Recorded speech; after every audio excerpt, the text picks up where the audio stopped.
దీని మీద ఏం మాట్లాడతారు? ముందుగా యోయోటి ప్రేక్షకులు అలాగే ప్యానెల్ ఉన్నటువంటి సభ్యులకు విశ్లేషకులు అందరికీ నమస్కారం.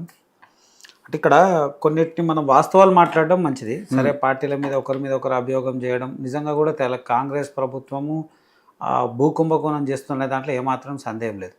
కానీ పర్టికులర్లీ ఈ విషయంలో మాత్రం అదేం పెద్ద సందేహించాల్సిన విషయం కాదు.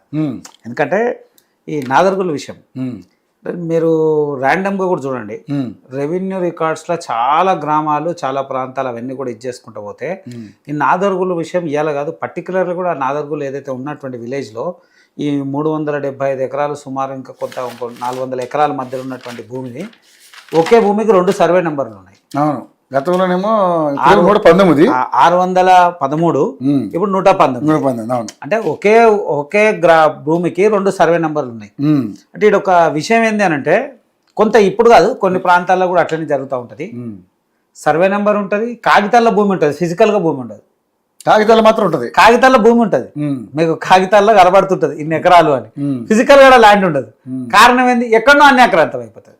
అంటే ఆ రోజుల్లో గొలుసు ద్వారా సర్వే చేస్తూ ఉండే. గొలుసులు వేసి గొలుసుల ద్వారా దాని తర్వాత ఇలా రకరకాల ఇలా డిజిటల్ సర్వే అయిపోయినాం. లాటిట్యూడ్ సిగ్నల్, జీపీఆర్ఎస్ సిగ్నల్ తీసుకొని చేస్తూ ఉన్నాం. కానీ గతంలో అట్లా లేదు కదా. లేనంత మాత్రం ఎక్కడనో అంత్యక్రాంతం అయిపోవడము, వెళ్ళిపోవడము, ఇంకెవరో చేసుకోవడం. కొన్ని సందర్భాల్లో ఆడ ఫిజికల్గా ల్యాండ్ ఉండదు కానీ డాక్యుమెంట్లో ల్యాండ్ ఉంటుంది. అట్లనే ఇక్కడ కూడా ఒకే భూమికి 2 సర్వే నెంబర్లు ఉన్నాయి. ఈ 2 సర్వే నెంబర్లు ఎవడు అమ్ముకుంటాడు, ఎవడు తింటాడు, ఏం చేస్తాడు, అది వాళ్ళకే తెలియాలి.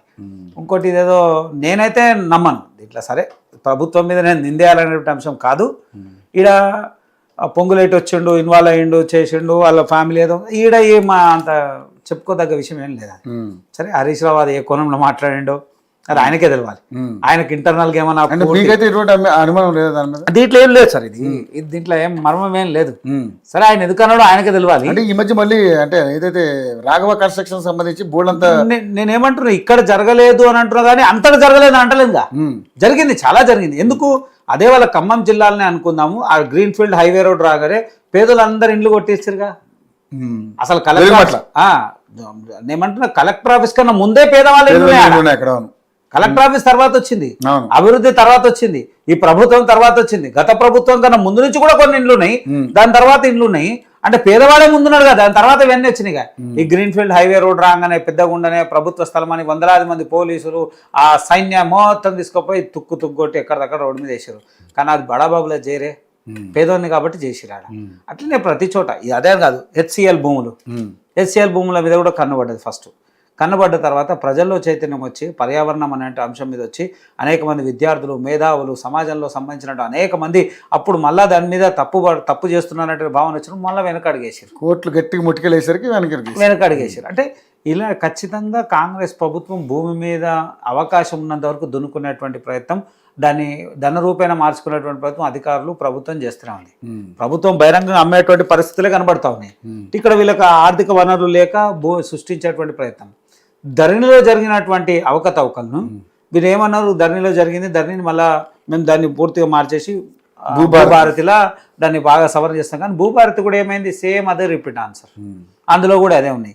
కొన్ని కాలంలో వల్ల ఇబ్బంది కలిగేటువంటి అంశము, జరగనటువంటి విషయం, ఉన్న విషయం ఎక్కడ లేదు. ఈ ప్రభుత్వం ఆ ప్రభుత్వం కూడా రెండు కూడా అవకాశం ఉన్నంత వరకు ఎవరికి ఎక్కడ దొరికితే అక్కడ దోసుకునేది తప్ప ప్రజల కోసం మంచి చేయాలనే ఆలోచన ఎక్కడా లేదు.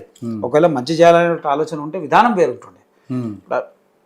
నాదర్గుల విషయం ప్రభుత్వం ఉందా, ప్రభుత్వం అనుసంధానం ఉందా, లేదా అక్కడ రైతులది ఉందా, నిజంగా అక్కడ వ్యవసాయం జరుగుతుందా, లేదా అక్కడ ఎవరు చేసుకుందాం 300 అయితే ఇవాళ నిన్న మనం ఇప్పుడు మాట్లాడాల్సిన అవసరం కాదు.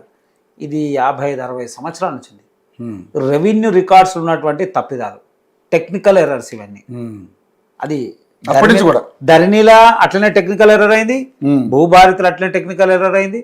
అసలు నిజంగా కూడా తేల్చాల్సినటువంటి బాధ్యత అప్పుడే ఉండే.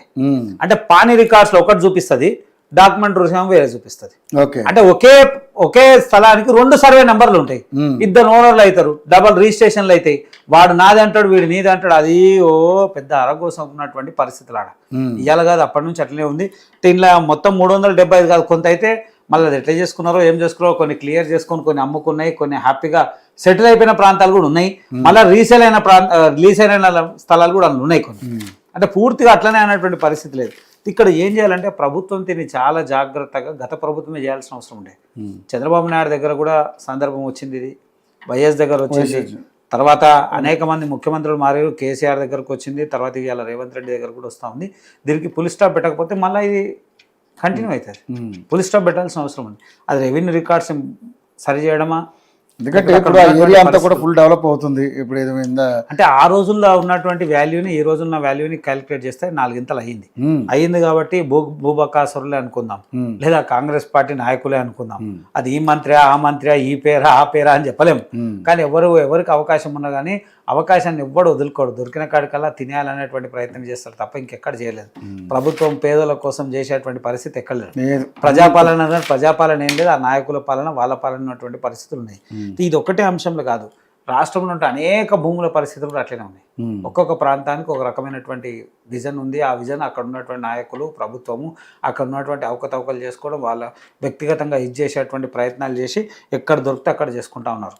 నేను 2 కూడా విషయాలు చెప్తా, అంటే ఇప్పుడు సందర్భం వచ్చిందనే చెప్తా ఉన్నాను. నాదర్గూలు ఎట్లయితుందో అదే బాలాపూర్ దగ్గర ఉన్నటువంటి పక్కన దేవతల గుట్ట అనేటువంటి స్థలం ఉంటుంది. దేవతల గుట్ట ఇది కూడా వందలాది ఎకరాలు అంతా కబ్జా అయిపోయి ఎవడు, అదేదో పెద్ద ఇక్కడ దుబాయ్లో ఉన్నటువంటి ఒక రియల్ ఎస్టేట్ కంపెనీ ఇక్కడ హైదరాబాద్ ఉన్నటువంటి ఒక కంపెనీతో టైఅప్ అయిపోయి ముస్లింలు ఎక్కడనో దుబాయ్, ఇరాన్ ఎక్కడనో ఉన్న వాళ్ళంతా ఆ 4 కోట్లు 5 కోట్లు 6 కోట్లు 8 కోట్లు పెట్టి విల్లాలు కొన్నారు. మొత్తం వెళ్ళాలి. అక్కడ మనం పోతే అసలు ఇంకో జూబ్లీ హిల్స్, అది అసలు కనబడని జూబ్లీ హిల్స్, అది ఎవరికి తెలియదు, పొయ్యే వరకు తెలియదు అండి. అంత గ్రేటెడ్ కమ్యూనిటీ, అంత అదంతా కూడా దేవాదాయ శాఖకు సంబంధించిన భూమి. అదంతా గుడిమాన్యాలన్నీ, మొత్తం గుడిమాన్యాలే. దేవతల గుట్ట అని ఉంది. ఆ గుట్ట మీద ఆంజనేయ స్వామి, వందలాది సంవత్సరాల పురాతనమైన ఆంజనేయ స్వామి దేవాలయం ఉంది. అందులో శివాలయం ఉన్నటువంటి ఆనవాళ్ళు ఉన్నాయి, దేవతలు ఉన్నటువంటి ఆనవాళ్ళు ఉన్నాయి. పురాణాలు ఎప్పుడో వందలాది సంవత్సరాల కింద అక్కడ ఋషులు తపస్సు చేసినటువంటి ఆనవాళ్ళు ఉన్నాయి. కానీ ఏమైపోయింది, ఆ భూమి అంతా మొత్తం ఫినిష్. ఇవాళ ఏదో కొంత చెప్పుకోవడానికి కొంత ప్రాంతమే తప్ప ఇవాళ మొత్తం అది ఒక కంపెనీ ఉంటుంది, మేజర్గా ఏదో ముస్లింకి సంబంధించిన పెద్ద కంపెనీ ఉంది. ఆ కంపెనీ మొత్తం ఆక్యుపై చేస్తుంది. హైడ్రా పోదు కదా ఆడికి, హైడ్రా కాదండి. గతంలో ఒక్కసారి అక్కడ పోలీస్ అధికారులు పోతే వాళ్ళని కొట్టి పంపించారు. కనీసం వాళ్ళ చెక్ పోస్టులు ఉంటాయి, అది పాకిస్తాన్ బార్డర్ లెక్క చెక్ పోస్ట్ ఉంటాయి, అక్కడ మనిషిని కూడా పోనీయాడు. సీసీ కెమెరాలు ఉంటాయి, ఎవరు దగ్గర రానియారు, ఎవరికి పోనీయారు, ఎవరికి రానియారు, ఏం చేయరు. మళ్ళీ అట్లాంటి చోట ప్రభుత్వం పోదు. అట్లాంటి చోట్ల చాలా ప్రభుత్వాలు అప్పుడు గత ప్రభుత్వం వల్ల ఈ ప్రభుత్వం వల్ల నేను ఇప్పుడు వీటికేం ఛాలెంజ్ చేస్తున్నా కదా. ఇప్పుడు ప్రభుత్వం ఇక్కడ ఉన్నటువంటి ప్రభుత్వము విలువైనటువంటి భూముల్ని కాపాడాలనుకుంటుంది కదా. ఆడ ₹1,00,000 గజం పోతుంది ఇప్పుడు. అదొక జూబ్లీ హిల్స్, బంజారా హిల్స్ లెక్క ఉంటుంది ఆ ప్రాంతం మొత్తం. పక్కనే ఎయిర్పోర్ట్, ఆర్సీఐ పక్కనే దగ్గరనే చాలా విలువైనటువంటి భూమి వెళ్ళమనండి. అది ప్రభుత్వ భూములన్నీ రికార్డ్స్ ఉన్నాయి. హైకోర్టులో ఆర్డర్ వచ్చింది, దేవాలయానికి సంబంధించిన భూములు అని చెప్పి ఇచ్చేసారు. అది జైనికి రాలే. ఆ మళ్ళీ అక్కడనే పక్కన ఉన్నటువంటి కర్మన్ గట్లు ఉన్నటువంటి ఆంజనేయ స్వామి దేవాలయంలో ఎవరో పేదలు కట్టుకుంటే 30-40 ఇల్లు ఉంటే ఆ నీళ్ళన్నీ కొట్టేసింది. అది ప్రభుత్వం అది దౌర్జన్యంగా చేసి కట్టిన ఇల్లు ఉంటే వాళ్ళని సామాన్ తీసి రోడ్డు మీద వేసింది. ఎందుకు? అది ప్రభుత్వ దేవాలయానికి సంబంధించిన స్థలం అని. దేవాలయానికి సంబంధించిన స్థలం అని ఆ చిన్న స్థలాన్ని నువ్వు ఇచ్చేసుకున్నప్పుడు 1 ఎకరా స్థలం ఉన్న దాంట్లోనే ఇచ్చేసినావు. అలా వందలాది ఎకరాలు దేవతల గుట్ట అంటే ఆ ప్రాంతం నాదర్గుల్కి దగ్గరనే. ఈ నాదర్గుల్, బాలాపూర్ ఆ ప్రాంతం ఒకప్పుడు అంతా కూడా వెనుకబడిన ప్రాంతము. కనీసం దానికి వ్యవసాయం పనికిరాదు, వ్యవసాయం చేయలేనటువంటి పరిస్థితి. మొత్తం రాళ్ళు రప్పలు కొండలు అన్ని, అవి కొండలు గుట్టలు అవన్నీ. దాన్ని ఎవరు చేసే పరిస్థితి. ఇవాళ అదే భూములకు రెక్కలు వచ్చేసినాయి. రెక్కలు వచ్చిన తర్వాత ఎవరు ఎక్కడ దోసుకుంటే అక్కడ ఎవరు ఎట్లా దోసుకున్నటువంటి ప్రయత్నం చేస్తూ ఉన్నారు. అంటే ప్రభుత్వం ఏం చేయాలి, అసలు జరుగుతున్నటువంటి నిర్వహణ ఏంది, ఎక్కడ జరుగుతుంది, ఏం జరుగుతుంది, ఏమవుతుంది, దాన్ని ప్రభుత్వ వనరులు ఎట్లా సేకరించగలుగుతాం, ఏం చేయగలుగుతాం, ఎట్లా కాపాడగలుగుతామని ఇలా కాపాడకుండా ఊరుకుంటే ఖచ్చితంగా ఇంకేదో ఒక రాబందులు తీసుకున్నటువంటి ప్రయత్నం చేస్తారు. మళ్ళీ ఆ నెపం ప్రభుత్వం మీదే పడుతుంది. వాళ్ళు ఏమంటున్నారు, ఇప్పుడు వెంకట్ మాట్లాడుతున్నాడు, మా దగ్గర ఆధారాలు ఉన్నాయి, వేగంగా మాట్లాడతలేం. మేము ఏమంటున్నాము, నువ్వు చేయకపోయినా ప్రభుత్వం నీది, ఎవరు చేసినా నీదే అన్నట్టే తప్పదు. బాధ్యత నీది, లేకుంటే నష్టపోతుంది కదా. రైట్. విశ్లేషకులు సరే, ఏంటి మీ అభిప్రాయం ఏంటి? ఎందుకంటే భూముల విషయంలో అదే ఇప్పుడు దాకా